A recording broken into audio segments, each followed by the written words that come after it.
Hello everyone, and welcome to the November 2025 review of Google Workspace for Education updates, brought to you by Get Set Tech. First, we'd like to highlight the introduction of Gemini 3 Pro within the Gemini app. This is best known for its multimodal support. In other words, its ability to produce audio, video, and graphics based on the content provided or questions asked. One of the most novel ways, and I guess most powerful, is if you take information that's in a NotebookLM and you ask it to create an infographic based on that information. This also works with general purpose topics within Gemini. So for example, tell me about this specific chemistry topic. It already knows all about that, and it'll generate an infographic for you in a style of your choosing. Next, we touch on the Nano banana being introduced into Slides, Vids, Gemini, and NotebookLM.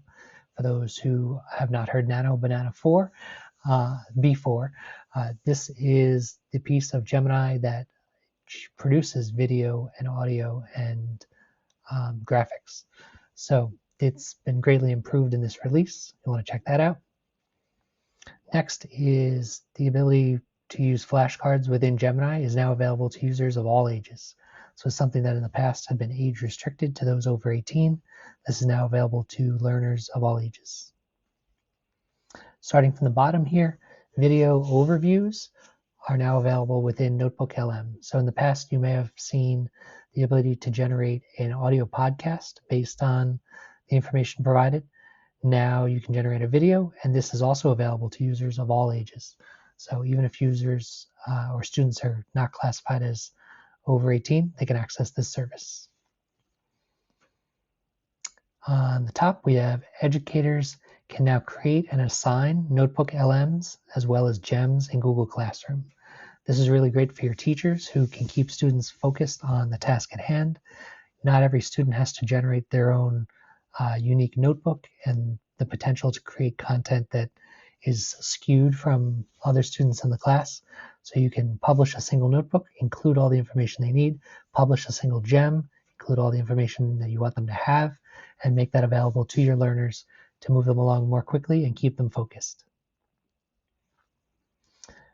Here we'd like to note that captions on videos that you've already uploaded into Google Drive have already been generating captions automatically. Google's now released additional languages for this service, and so if your teacher and learner are using different languages, this makes consuming that video that much more easy for them to do in a language that is natural for them.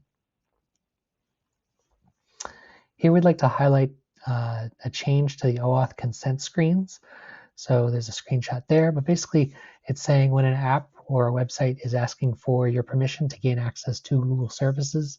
In the past, you've had the option to approve or deny that. Now you're getting granular control. So you're able to say, yes, do give them my email address and access to my drive, but maybe don't give them access to my name. So it's a line level item. You can choose what to allow access to and what not to. This is on by default. Really, it's being highlighted here so that you know your users are now being presented with that option to be able to line level say yes and no to these things. Something to be aware of. Here we've got two items that are related to the Google Chat service. So first is the ability to preview unread Google Chat messages from the left-hand menu. This is shown in that screenshot that's there. So there's a long list of chats on the left, and there's a couple that are bolded, so we don't know what message has been sent there. If we hover over top one of those messages, we can see what the message is without changing the state of that message. So it still stays in an unread state. We know we can come back to it when we're ready to take action on it, but we can take a peek at what that message is. Makes the service just that much easier to use.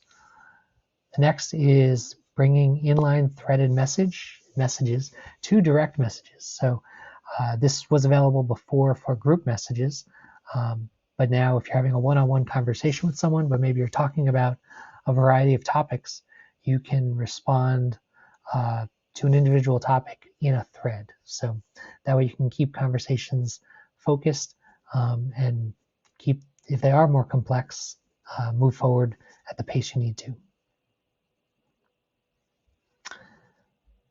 Here, this is a notice that data classification labels are becoming visible in additional places in Google Drive. And the QR code that I provide here takes you to getting started with classification labels. The most common use of classification labels is within a DLP system. So if you have data that you don't want to leave the organization or is highly sensitive, or you just want people to treat with an additional level of care or call out that it's related to a specific project, you can automate that through the process that is included there.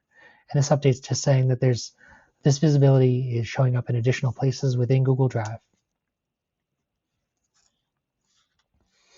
Here you may find that when you want to complete a task, you might go into your Google Calendar and block off some time and say, during this time I want to work on this project or this task or this item. Now, in addition to making it a calendar item that's just blocking off time, you can make it a task. And so it will tie into the tasks application or service.